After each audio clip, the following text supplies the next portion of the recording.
Good morning, good evening, good afternoon. Welcome to another edition of Tech Niche Tips. I am your host, Joseph M. Smith, and I know I always say I have a special one for you. I do. I know I always do that. But this one's different. This one's different, y'all. So different that I'm going to read this individual's bio before I even mention his name. Okay. This person, I'm going to make it sure you know it's a he, is a U.S. Army and National Guard veteran who transitioned into the tech industry full time in 2014 and quickly gained experience in everything from project management to solution architecture and even software deployments. He leveraged his previous background in banking and has found a niche within the financial technology space. In this short time, has successfully managed multi-million dollar projects for Mizuho Bank in NYC, Tokyo, Mexico, the list goes on, as well as software implementations for Banco Estado in Santiago, Chile, plus many more here in stateside. In 2022, this individual was nominated for the Silicon Valley Business Journal's 40 Under 40. He's now looked to as a subject matter expert for digital banking and payments trends by regional banks and credit unions alike. He now serves as the director of partnerships and procurement at Lumen Digital, a cloud-based fintech firm based in San Ramon, California, and helps spearhead the organization's diversity and inclusion efforts. But when he's not traveling for a conference and providing thought leadership to bankers or managing his 200 plus vendor relationships, which include Zelle, AWS, Apple, Pfizer, the big boys, Cortez and his wife are quietly building a vacation rental empire with properties in 6 U.S. cities, including Costa Rica and New Mexico. Now I could go on, but I'm not gonna delay it because I said his name already. I'm gonna bring to the stage Mr. Cortez Adams. Oh, Mr. Cortez Adams. I'm so excited to have you here on Technique Tips. This is a treat for not only my audience, but this is a treat for myself. I promise not to fanboy out. But what I would say is I'm going to give you your flowers now and tell you thank you for silently doing what because I'm a believer, silently doing what the Lord has called you to do, which is to steward what's in front of your hands well, so that we can have an example to follow. So, I mean, just I don't want to give you your flowers, man. I just want to give you your flowers first and foremost. You know, as a Appreciate it. I appreciate it, man. And thanks for having me. Absolutely. So I have to say this because this is the nature of what I do here at Techniques Tips. We start from the boots, which is symbolic of the journey you took to get to where you are. And then we take the travel all the way up to the brain, which is symbolic of the mindset one needs to have to be where you are and to scale from there.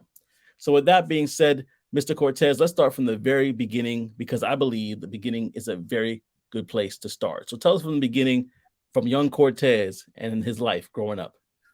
Oh man, good stuff. Good stuff. First off, again, thanks for having me, man. Really appreciate the opportunity. I'm always honored, and I don't take these things lightly. So I know people are watching, and I love your platform, man. Keep doing what you do.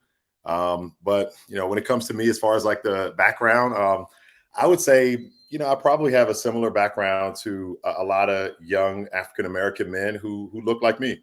For a lot of young boys who grew up in the inner city. I grew up in DC, born in Northeast DC, raised in PG County, Maryland.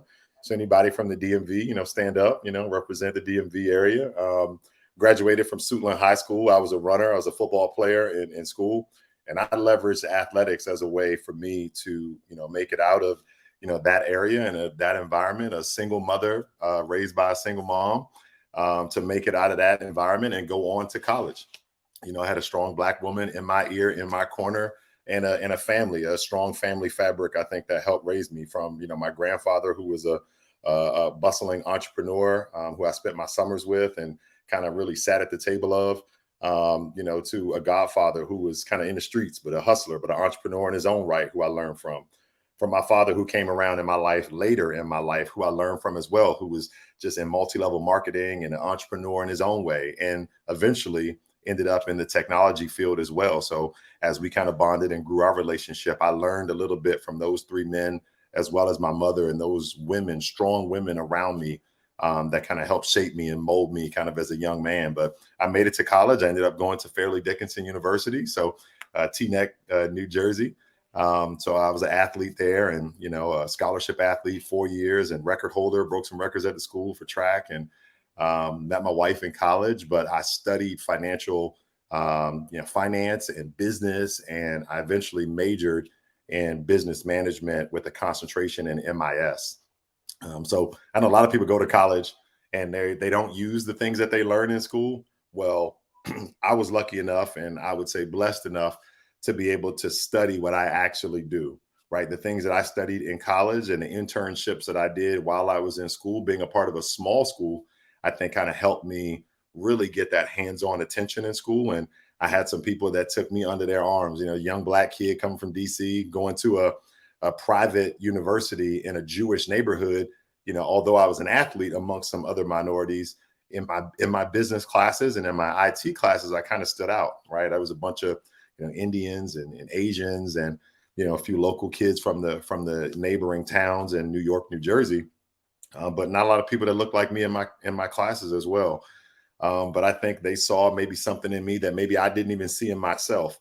So my counselors, my professors, again, spent time with me and had patience with me, and and got me in the door some really good internships that I think helped mold me and my desires to move into the tech field and to do some of the things that I've been able to do, and obviously what I've been able to do now. One of my professors, for example, was a hedge fund manager on Wall Street, but also worked in the university setting. One of my other professors was a world-renowned writer and author.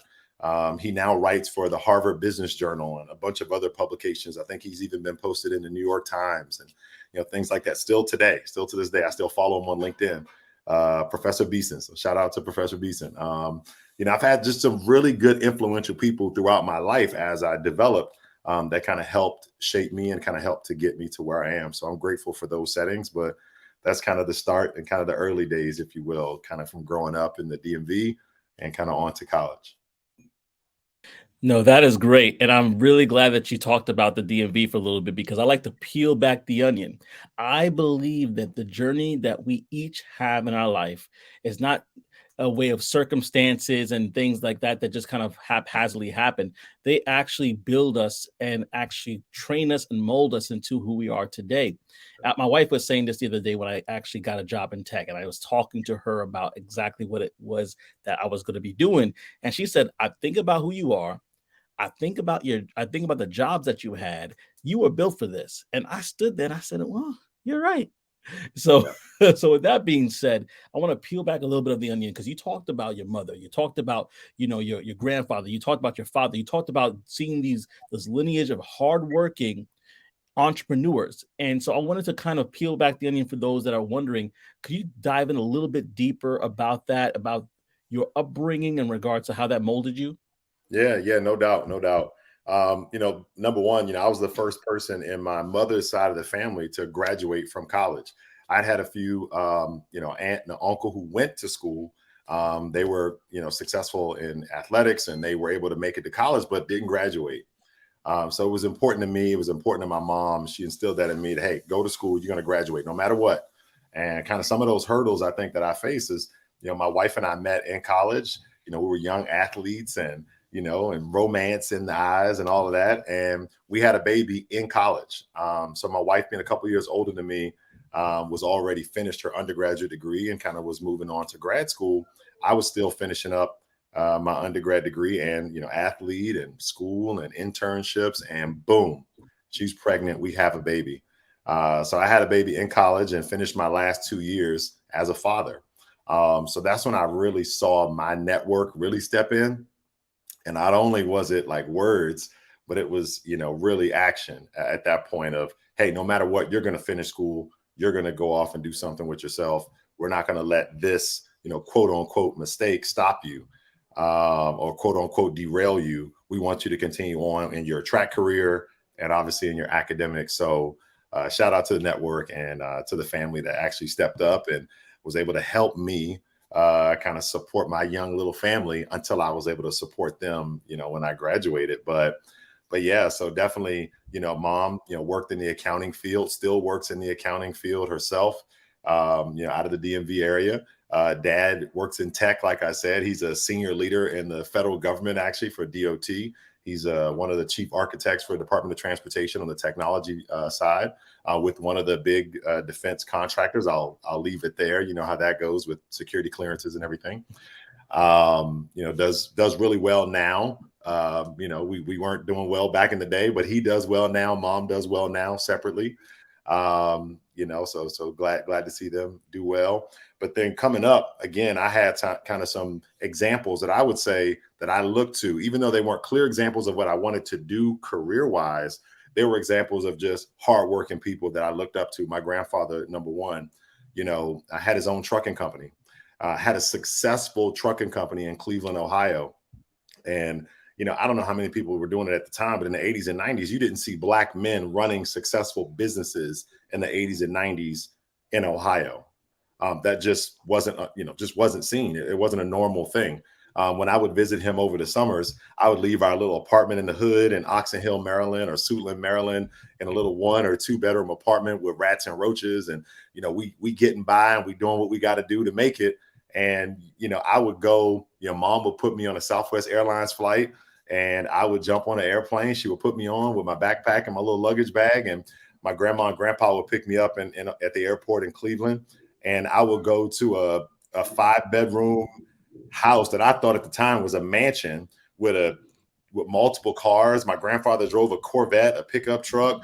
My older uncles at the time were in rather high school or going off to college. They had cars and there was pools in the neighborhood and white picket fences. So I got a chance to get out of the hood, get out of my environment every summer to go, again, essentially learn from my grandfather, who was a successful entrepreneur, and to see a family dynamic that I think has helped me also see what a successful family dynamic can be and can look like, right?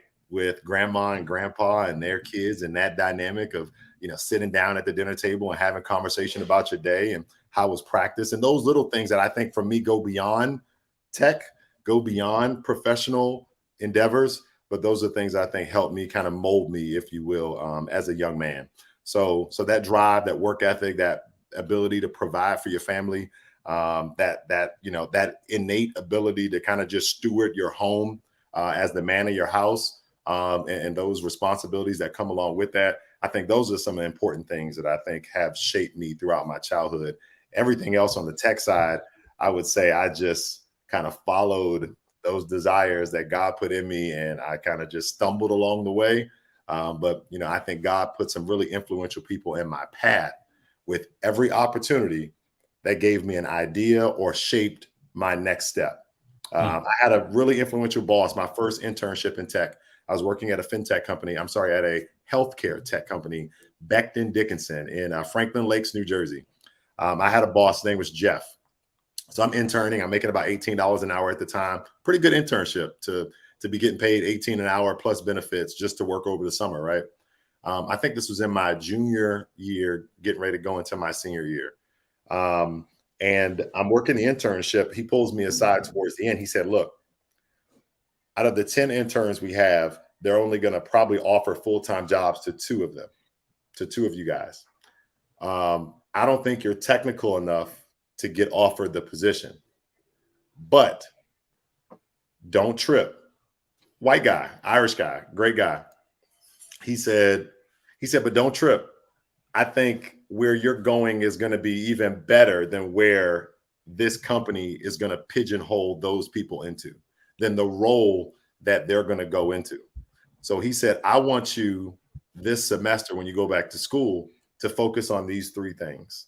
He gave me a couple things to focus on that he wanted me to sharpen, that he wanted me to kind of study and get familiar with. And those are kind of some of the things that I took with me into my senior year.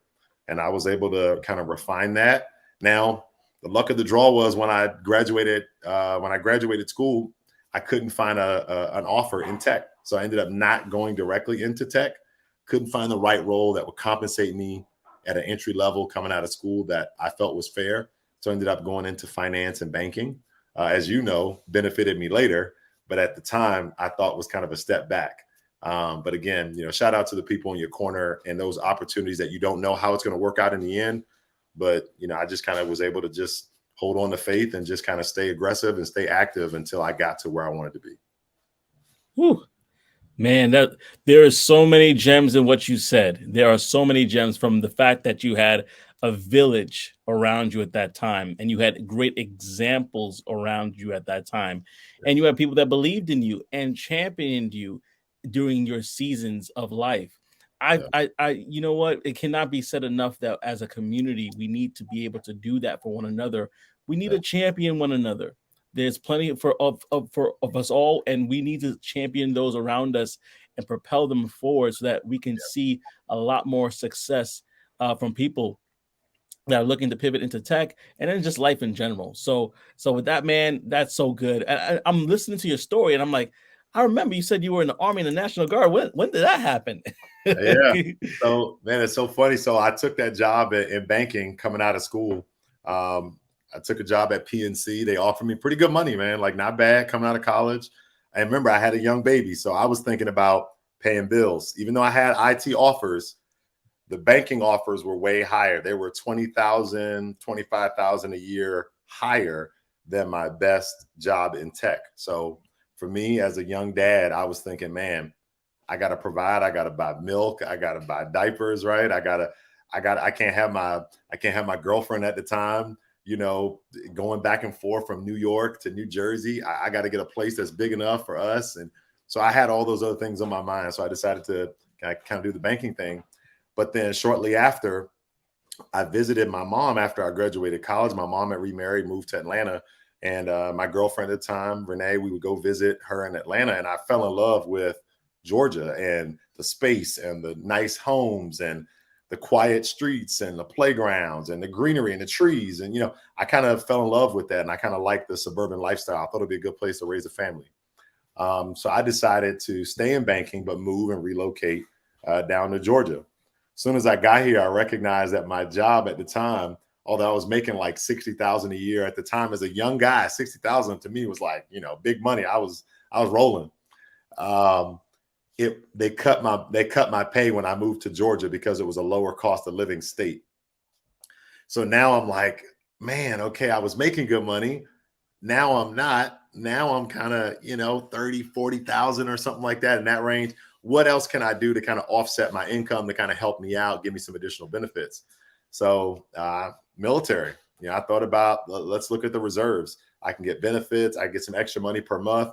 Remember, I was a college athlete. So fitness and push-ups and boot camp and things like that didn't scare me. I got yelled at my whole life playing football and running track, right? So no big deal. So I decided to join the National Guard in Georgia, and gave me some nice additional income. I was a 92 Romeo, which for anybody out there, that's a parachute rigger. So I was airborne certified. I jumped out of airplanes and did a whole bunch of crazy stuff I probably had no business doing. My wife was scared probably the whole time. But I did that on the weekends, 1 week in a month, 2 weeks in the summer.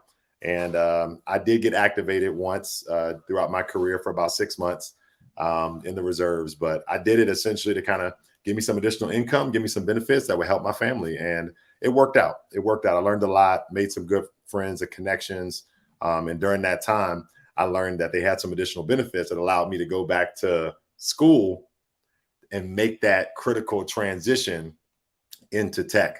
So I leveraged some of that money, some of that benefit money to go back to school, take some additional classes. And those are the tech classes that I took that propelled me, boom, right into the technology field. Wow. And you know what? You said the word earlier, and I said this to you prior to us coming live, but stewardship. I see you as a man that has seen what's in his hands, and you said to yourself, or you said to those that you are responsible for, I'm going to steward this well. And I think it's a principle that once you steward things well, you will be able to get more that's placed in your hands. And so we're talking about how you were able to, basically go being a National Guard. You're like, man, how am I going to take care of my family? That's one of the reasons that got me into tech. I don't know if you know this about me, but I got 6 children, and Well, man. and I won't. I mean, the last story, I'll for those that don't know, You have to listen to the interview I had with Justin Worthen on Tech Journey on his channel. But basically, literally having my last child in the car minutes away from the hospital room. Baby wasn't breathing at the moment. Wow. And in those moments, you're like, man, what do I do? Right. And so you decided to take the step of stewardship and really propel your family, do a lot of the hard work, because it's not easy to be working a job and then you have to be the one reserve on the weekends and stuff like that. But you do what you do for the ones that you love. You do not for your first name, but your last name. Yeah. And so that being said, I seen your LinkedIn. You had a lot of jobs in tech. You had a lot of jobs. Could you take us through? I mean, and honestly, you are probably the best person to talk about what would be the best career for somebody based on their personality, their experiences, because you have seen the gamut. Can you take us through that period of time when you got into tech and all the different levels of jobs and roles and responsibilities that you held? Yeah, no doubt. My first job in tech, again, coming out of the military, I was still working in banking, going to military on the weekends, right? Did a couple certifications, took a PMP course, took an ITIL course, and my job was how do I become a project manager in the tech field, leverage my banking background somehow. That was my whole goal. And kind of similar to my buddy Cyrus, man. Shout out to Cyrus and everything he's doing. We were driving Uber on the side as well. So not only was I in the reserves, not only was I working in banking, I was also driving Uber part-time. Right. So I'm driving Uber, Lyft, and every other thing I could get my hands on to bring in some money. Right. So I was a side hustler before it was cool to be doing side hustles. Right. So I'm doing all this, but driving Uber allowed me to meet people because one of my main routes that I would do for Uber was airport runs. And in Atlanta, when you do airport runs, you can get anywhere in the city from there. You pick somebody up from the airport, they can be going to Alpharetta, they can be going to Johns Creek, they can be going to Decatur, they can be going to Beaufort, Georgia, anywhere. So I was driving around the whole metro area. So if anybody's unfamiliar, I mean, that could be a 2-hour gap potentially from one side of town to the other with traffic. So in those car rides, I had time to talk to my passengers, to talk to my guests. And I took those as opportunities to network with people that I wouldn't regularly be able to interact with. And I was interacting with executives, business leaders, tech people that were traveling, that are doing the type of jobs that I got into later, but that were people that were traveling frequently that needed rides back home. So I was meeting sales engineers. I was meeting director of product. I was meeting director of sales. If I met people that were in the tech field, I gravitated towards them, and I would make sure I would leverage that time wisely. And I learned a lot just in those brief conversations. So I got some advice of, hey, if you want to get into tech, some easy positions that I think someone with your skill set should do. A lady that worked at Fiserv, believe it or not, gave me this advice. She was an executive at Fiserv at the time. She told me, we hire PMs and account managers all the time with no tech experience, but that have experience dealing with our clients. And at Fiserv, our clients are financial institutions. And I said, so banks and credit unions are our clients. I know banking. I've been doing banking for the past 5 years since I graduated college. I'm really good at it. I'm doing pretty well. I'm just not getting paid enough. And I like tech, and I studied tech in school, and I want to transition. So she said, look, just brush up on some project management principles, maybe get a certification, and apply for project management jobs. We'd love to hire you just based on your experience. So long story short, I never got a job at Fiserv, but I did exactly that. And I was able to get a job at a company called D&H. They no longer exist. They've been acquired since then. But D&H is a global company. They were based actually, funny enough, in Canada, but they had a big operation in the U.S. and in West Coast and in Colorado, and they had a small operation on the East Coast. So I got offered the job, and they told me, first things first, we're not going to give you the project management job, but we're going to give you this job instead. And it is a technical account manager. You're going to be working alongside the PM, but you're going to be managing relationships, and we're going to give you our top banking clients. And we're going to see how you do. You're technical enough that we think you can pick up the products that we sell to these clients. You can learn the ins and outs of the products. And Right you off the bat, they did that. I'm sorry. I don't mean to interrupt my guest, big, but right off right? the bat, they gave you that right off the bat. Right up my first job in Oh tech. man. My first job in tech, and I don't like to talk about money too much, but I'll give this guys to you guys. They offered me 100, I think it was 110 or 115,000 out of the gate. First job in tech, six figures, 110, 115,000 plus some bonuses. Very first job. And this is back in like 2013 or so. So I'm like, fantastic, sign me up. So I didn't get the PM position that I wanted, but the HR team said, man, we think you'd be really good for this technical account manager role. What do you think? So I interviewed with the hiring manager. I'd already gotten through HR. So I just had one more interview at that point, ended up getting that job. But here's the caveat. They said, you got to leave Atlanta and you have to move to where the team is located for this digital banking team. And I said, okay, great. Where is it? Is it New York? Is it Toronto? I'm like, it's going to be somewhere cool. They're like, it's going to be Denver, Colorado. So I'm like, man, Denver, Colorado. I'm like, I don't know about Denver, dude. Like, if you haven't checked, like, I've lived in New Jersey a little bit. I'm from DC. Those areas are kind of chilly. They get cold, but man, I've never lived anywhere like Denver. I'm from the hood. Like, Denver was like a whole nother world to me, right? But I said, you know what? Man, I'm going to trust God on this, and I got to do what I got to do for my family. Sounds like a great opportunity. They're giving me a great chance here.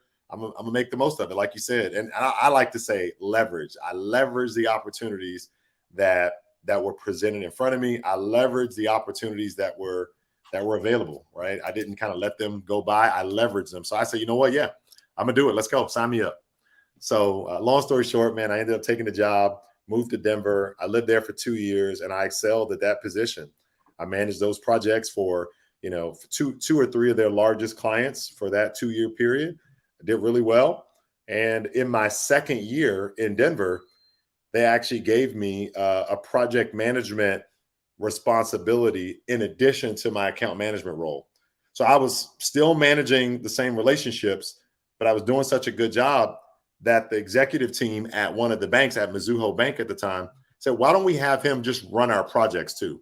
Because the PM that you guys have working with us isn't getting the job done. I think Cortez can do it. Why don't you just let him manage the projects as well? So I got a raise, and they also gave me a project management responsibility just for that one client.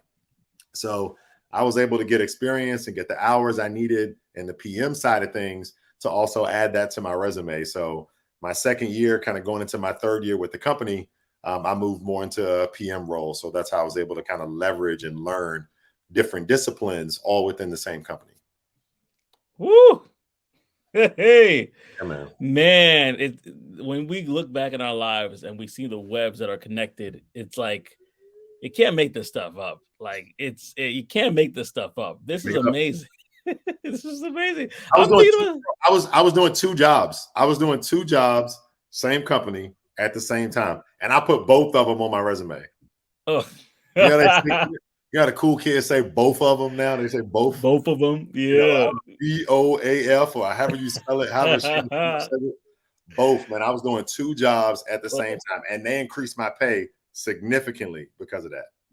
Ooh, ooh. So I was double dipping.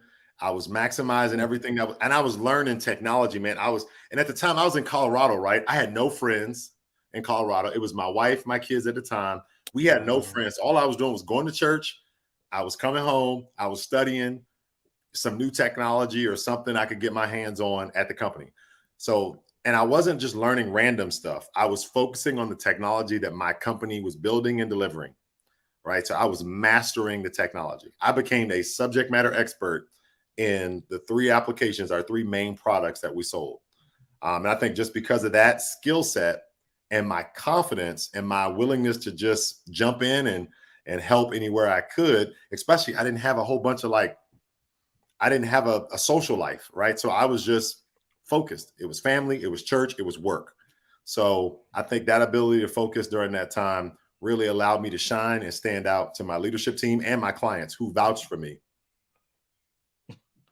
Man, and I think, and going back to that word stewardship, I think you were able to get all those different things because they looked at you, they said, hey, listen, you're doing a great job. This other person, unfortunately, is not making the cut. we want to give you more. We Yeah. want to give you more. And so that's stewardship word. If you're listening, Yeah. y'all steward what you got, because you never know what that's going to lead to. So steward it in the season, and it's going to propel you forward. So funny you mentioned subject matter expert. In my particular company that I work for, we call the SME, or the subject matter expert, sales Yeah. engineers. And I know you were one of sales. I know you were a sales engineer. I know you were a lot of different things. Yeah. Can you, if someone was to say, okay, what was, and you can correct me if I'm wrong, what was your most, what was the role that you loved the most out of all the roles that you played? Because you, I Yeah. mean, we did account executive was one. I think you were also a sales engineer, Yeah. product manager, like the Yeah. list goes on. What Yeah. was one? Man, no doubt. I honestly love being a sales engineer. And it sometimes at some organizations, it goes by different roles, right? Be pre-sales engineer, solutions architect, sales engineer, sales architect, whatever, right? Essentially same role, right? And that ability, that skill set that it takes to be a sales engineer is that ability to connect with people, to be able to clearly articulate the value of a solution, not only the features, but also the usability of that product, that service, that application, to be able to break that down to the end user, to be able to break that down to the buyer, whoever's making that buying decision. So you got to be technical, right? You've got to be, you've got to be you've got to have that sales, touch, right? You've got to have that ability to also break down those things that are complex in nature and make them simple and tie that to value, right? Tie that to value. So you got to pull on 3 to 4 different skill sets to be a successful sales engineer. And I felt like I had those naturally. I had to kind of work on 1 or 2 of them as I grew in those roles, but I gravitated towards that. So as I left kind of that role at D&H doing PM and account management, I went right into a technical account. I went right into, a sales engineering role. And I did that for the next, I don't know, 4 years or so. I just was traveling the world, demoing products and demoing applications and helping our sales team win business. And in tech, if you can demonstrate success as a sales engineer, the compensation can be endless. So I went from, 140, 150, 160,000 a year, boom, like that thing started going up real quick once I demonstrated success as a sales engineer. And my phone was ringing, LinkedIn was ringing, my inbox was ringing all the time of opportunities. And then, kind of the rest is history. Because once you become a sales engineer at multiple organizations, then they can see your ability to do other things.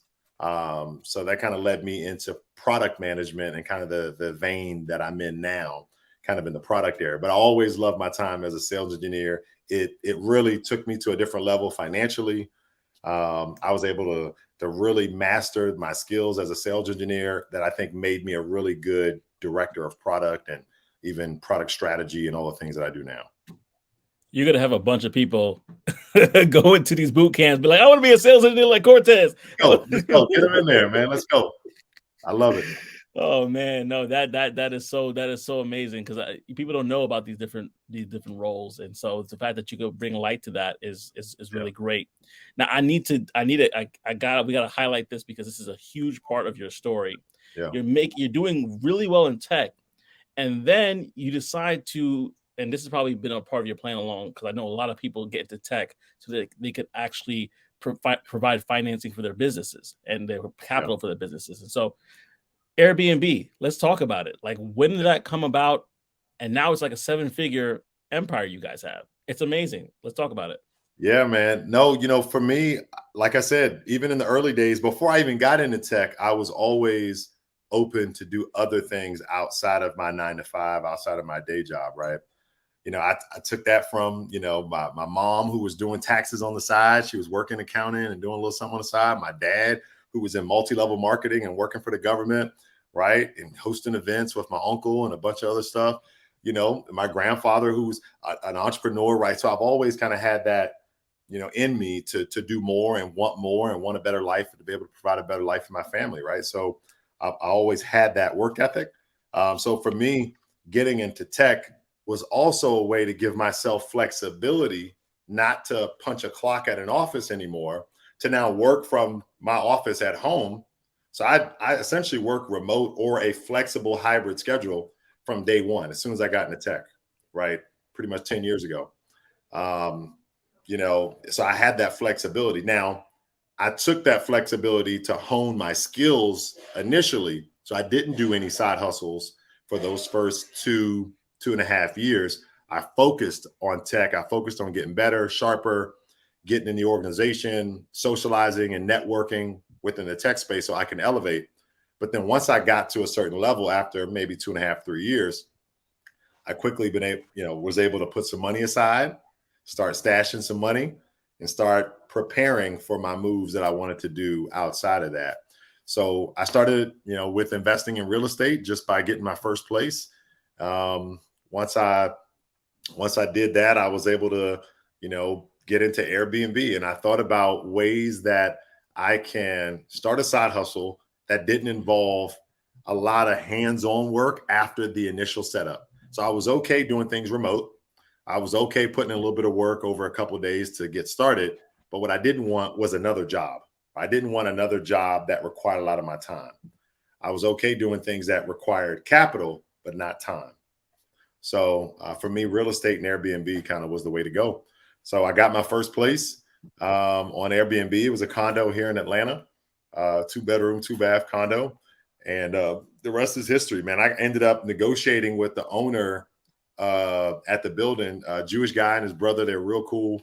I go in, I meet them, and they're like, dude, you already got one condo. Now you want more? I'm like, yes, I need 2 more at least. Actually, I asked for like 5, but they were like, no, like not happening. We're not giving you 5. And I was like, all right, let me get at least 2 more. So, they invited me over and we sat down and had a meal and talked a little bit about it. And we settled on 2 more. So I negotiated a deal to get those 3 in the same building.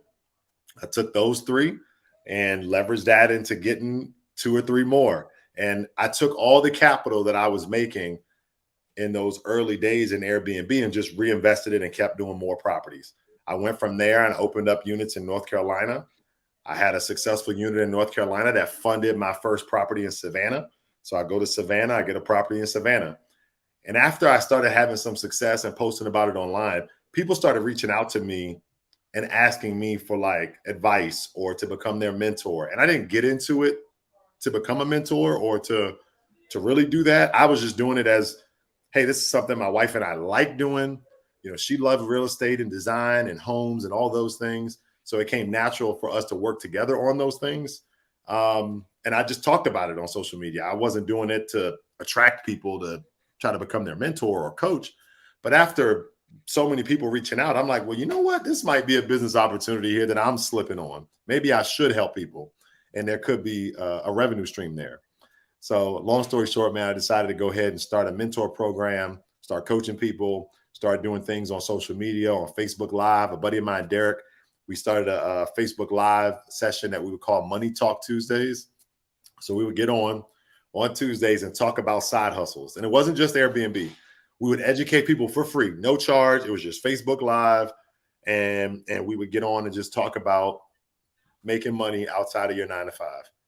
We talked about Toro. We talked about Airbnb, right? We talked about, VRBO and a bunch of other things that can give you some additional ideas and maybe spur some ideas. We talked about drop shipping because along the way, I've probably tried everything. Airbnb and real estate investing has been the thing that I've stayed with throughout the entire period, though.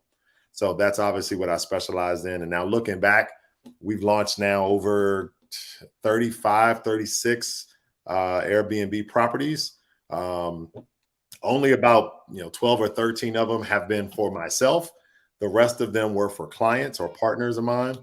That's just the US side of it. And then I've now worked with people to launch in Costa Rica. I worked with a client in Jamaica to launch her first property in Jamaica. So shout out to her. She's got a great property in Jamaica, New York, New Jersey. And then most recently, we launched our first project in Mexico. So we're in Tulum, Mexico now as well. So that's an amazing project that I'm excited about. We now have that live on Airbnb and on VRBO, booking.com. So excited to kind of see what the future holds. I like Mexico. I plan to focus a little bit more there over the probably next 2 years, and then kind of see what the future holds. I got my eyes on a few other countries that have some good rates of return, and I like the atmosphere and a few others. But Mexico is going to be a focus for our company probably for the next 2 years.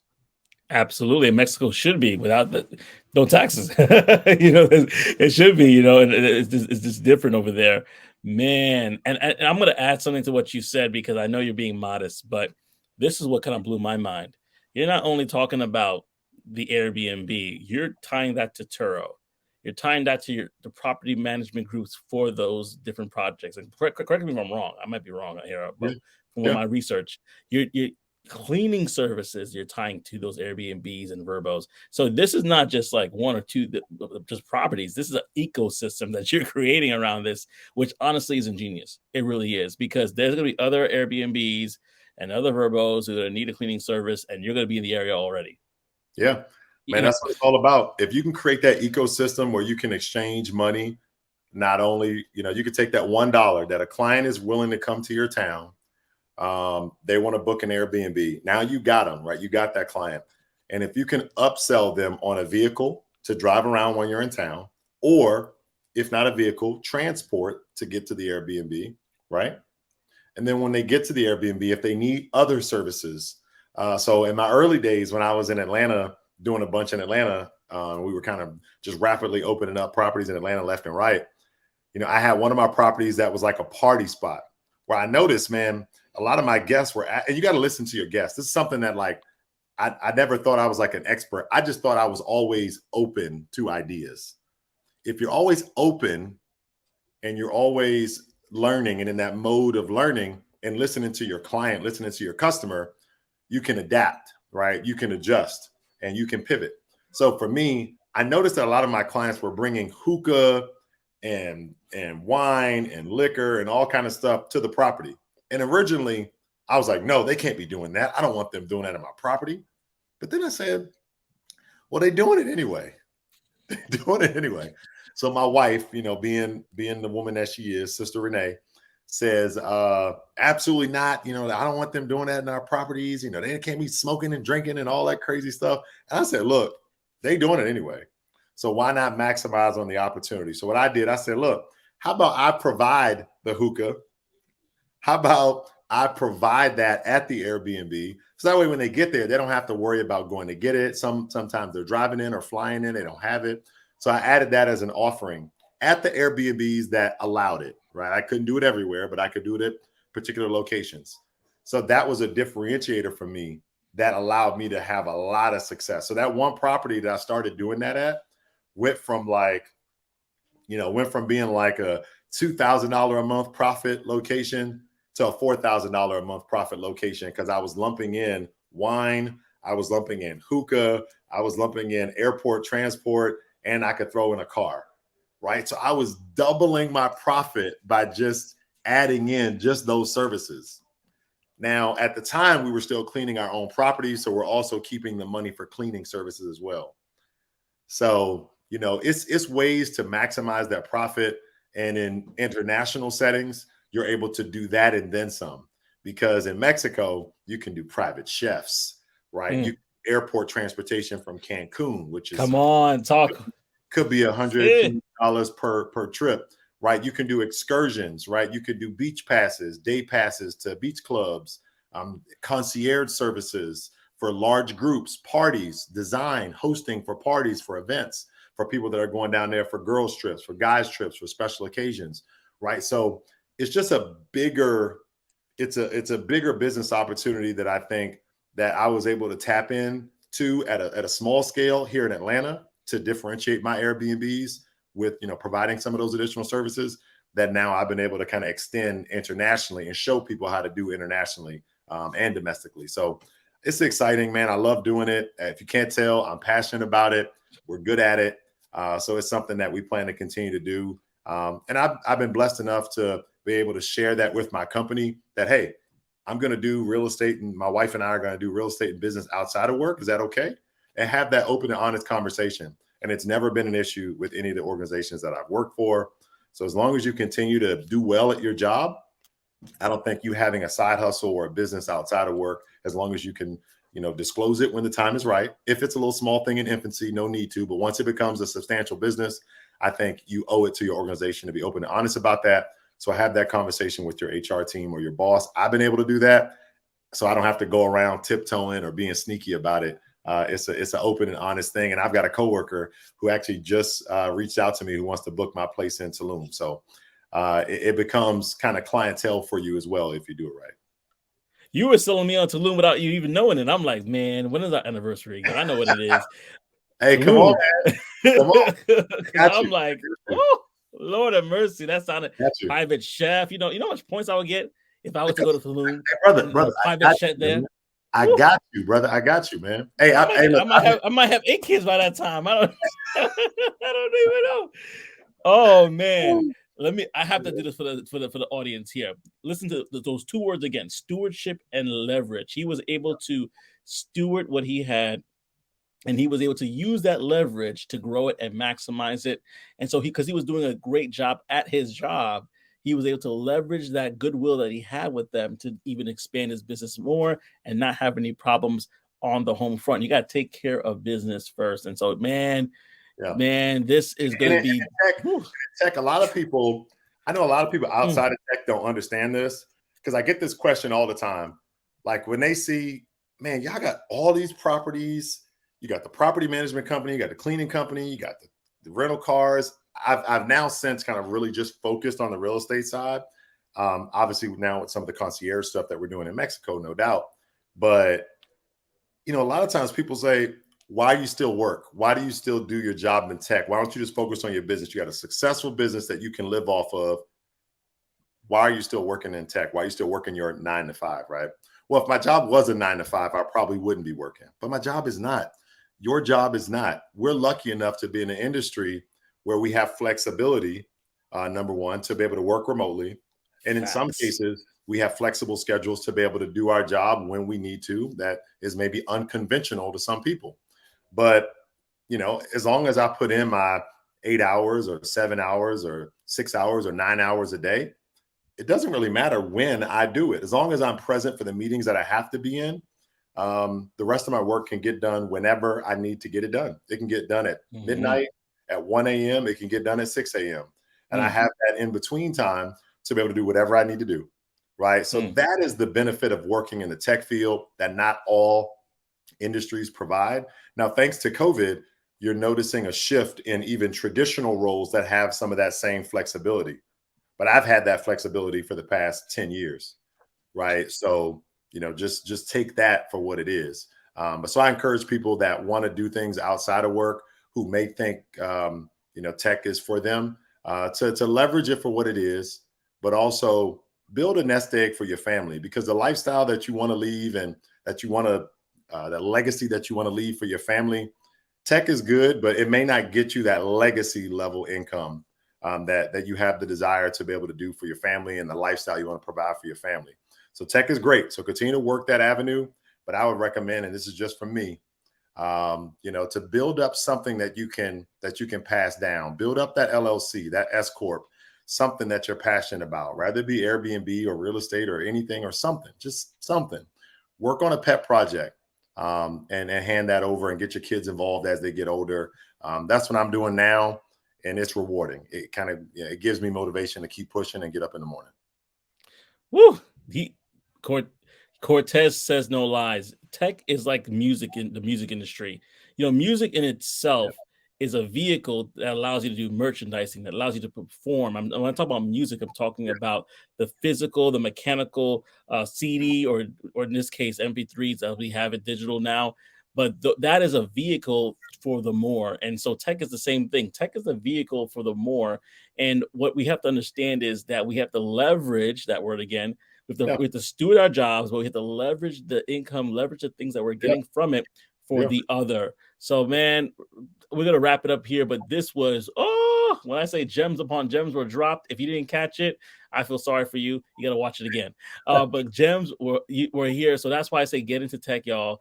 And if you want to figure out where you need to be in tech, keep watching these videos. You're probably going to find your space eventually. So I want to just kind of wrap it up with the mindset here in regards to everything that we said.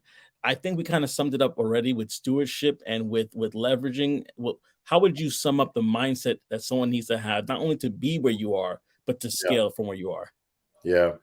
I mean, I think the big takeaway for me, if I look back at my career, I've been able to, I think, elevate and take advantage of those opportunities that were presented to me, and get in and be a sponge. Just be a sponge, right? Just get in and soak up. Have that hardworking, attitude that's going to get you recognized. Have that humility they're going to want people to give you things, with having that humility, but walking in that humility with that quiet confidence. I think that combination, if you can play that right, I think that can really help you get into those settings and do well. And then network, right? So networking, sponge, right? And then having that quiet confidence, that humility along the way. Those three things, I think, are the major kind of dynamics that I've been able to play on throughout my career, and be kind of that sneaky assassin that, he's quiet, but man, when he speaks, he's knowledgeable. And when you're in that meeting, you're at that board table, you're in a Zoom now, right? So it's not so much being at a boardroom and a big table like it was when I first started. Now you're in a Zoom call with 40 people, 50 people, 12 people, whatever it may be.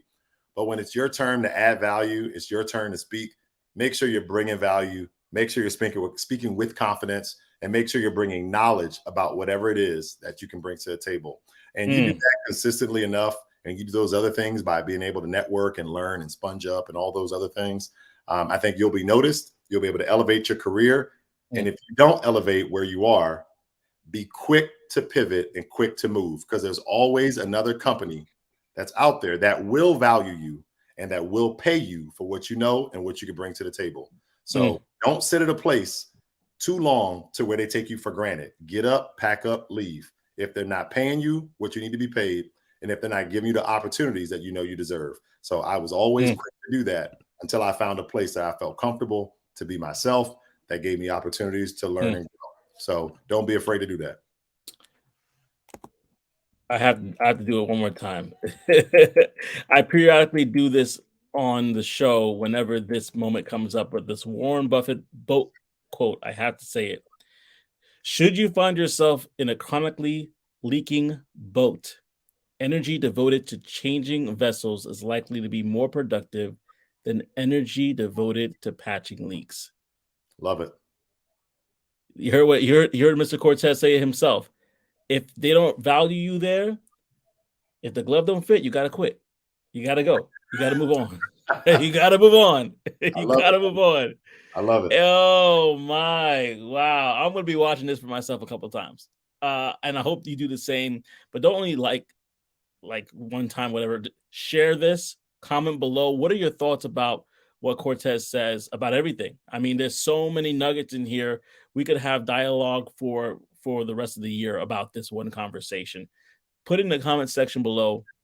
Let's talk about it. I'm going to put a link to his Airbnb program that he has if you want to get into that, because you are saying, hey, I want to actually leverage what I'm making in tech, or leverage what I'm making, period.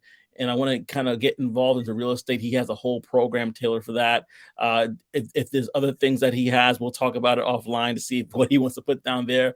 But this has been a wealth. This has been a well. Oh, this has been a well, family. And I want to make sure that everybody gets a drop to drink, because you do not want to miss the gems that were here. You do not want to miss the gems that were here. So with that being said, my heart is full. My mind is clear. And I hope yours is too. Until next time, I hope to see you on the other side. Take care, family. Thanks. So we can run this